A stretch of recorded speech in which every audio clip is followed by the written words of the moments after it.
Kapuso, ito na nga ang bumungad sa first day of classes ng mga students dito sa Doña Damiana de Leon Macam Memorial Elementary School. Parang ako binahana din ako dito, Sean, ha? Kasi naman, ang bumungad talaga sa mga estudyante dito, mga kapuso, ay ang hanggang hita na baha. Kita nyo naman, ako tayo si Sean dito, hanggang hita na niya. Paano pa kaya sa mga estudyante dito elementary? Siyempre, mas maliit sa akin yun, no? Pero itong bahang to, galing pa nga to sa bagyong Karina at habagat din. At inaasahan nilang matutuyo ito ng October hanggang November pa. Yes, mga kapuso. At makikita natin ngayon ay may mga ilang mga estudyante na po ang pumapasok dito gamit ang kanilang ginawang hagdan or daanan dito kung saan ginamit talaga at ginawa nila ito specifically dahil bahain talaga sa lugar na ito. Lalo na sa school na ito. Lalo na sa sitwasyon ngayon. 7 classroom lang ang nagagamit nila at yung 3 classroom, ayan yung nakikita nyo nandyan sa taas, ito yung elevated. Ito mga nasa baba, talagang apektado na ng baha, kaya naman nagkaroon sila ng shifting sa kanilang classes. Yes, kaya naman mamaya ibibisitahin din natin yung mga sitwasyon ng mga classroom sila, itong mga gumagana at nagagamit nila at itong mga bahang-baha pa dito sa Doña Damiana de Leon Macam Memorial Elementary School. At mamaya siyempre magbibigay din kami ng snacks, surprises at electric fans para sa mga students dito. Kaya abangan yan dito lang sa Pambansang Morning Show kung saan laging una ka, unang hirit. Mga kapuso, bahari ng sumalubong sa first day of school ng mga taga Doña Damiana de Leon Macam Memorial Elementary School sa Kalumpit, Bulacan.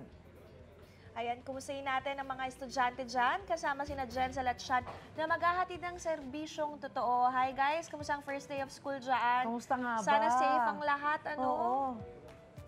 Yes, Miss Lynn and Shairan, ako back to school pa rin nga ang mga estudyante dito sa Doña Damiana de Leon Macam Memorial Elementary School dito sa Kalumpit, Bulacan. Kahit kung makikita nyo ha, abot tuhod ko talaga o hita, lagpas tuhod ko na yung baha dito. So makikita nyo sa classroom nila dito.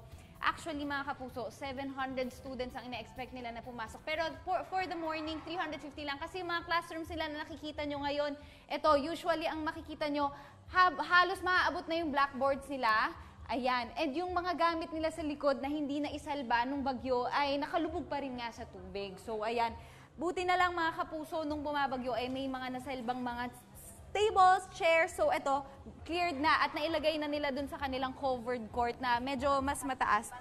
Ayan, kailangan maingat lang talaga pag naglalakad dito kasi may mga elevated area.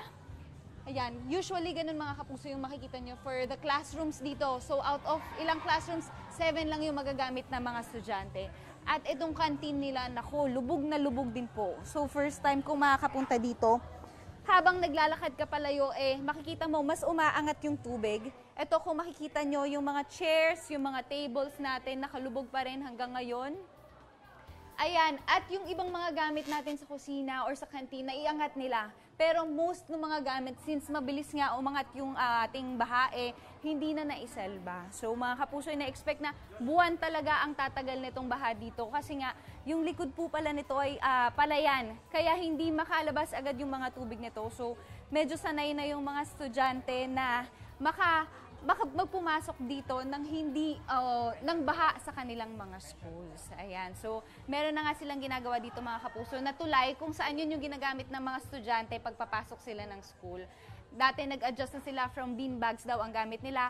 Ngayon, meron na sila talagang ginawang tulay kasi every year talaga, yearly nilang na-experience ito. At actually, dati nakapunta ako dito, mas maikli dito Ngayon naman, mas tumaas talaga. Kaya naman, syempre, nandito ang unang hirit para tumulong at magbigay ng mga unmanting regalo sa ating mga estudyante. Sean, kamusta naman dyan? Jenzel! Nandito nga ako ngayon sa elevated area dito sa harap ng mga classroom na nagagamit nila kasalukuyan. Nagaganap yung morning exercises ng mga students dito. Kaya naman, mamibigay na tayo ng snacks nila. These are the snacks.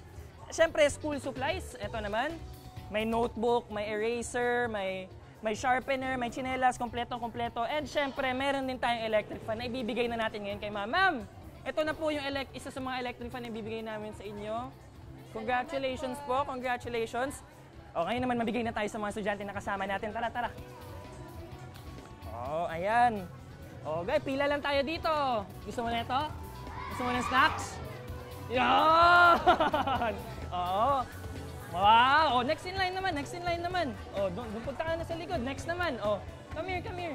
Come here, baby. You want snacks? Oh, here you go. Oh. come here. Next up, next po in line, next in line. Oh. Gusto mo ng snacks? Next in line, come on guys, come on. Here you go. Oh, baby, bago ko ibigay ito sa'yo, may mga tanong lang ako okay lang? Oh. So, kamusta naman yung first day of school mo? Excited ka today? Nahirapan ba kayo pumasok? Hindi naman. Baha ba sa inyo? Baha din sa inyo. So, ano sinamahan ka ni Mommy ngayon? Yung mga friends mo this first day of school, nakita mo na? Nakita niya na daw. Okay lang, medyo maaga pa kasi kaya medyo matamlay si baby. Okay lang, may pampagana tayo dyan, oh. Ayan. Tanong natin, sino ba excited dyan? Sino excited sa first day of class nila?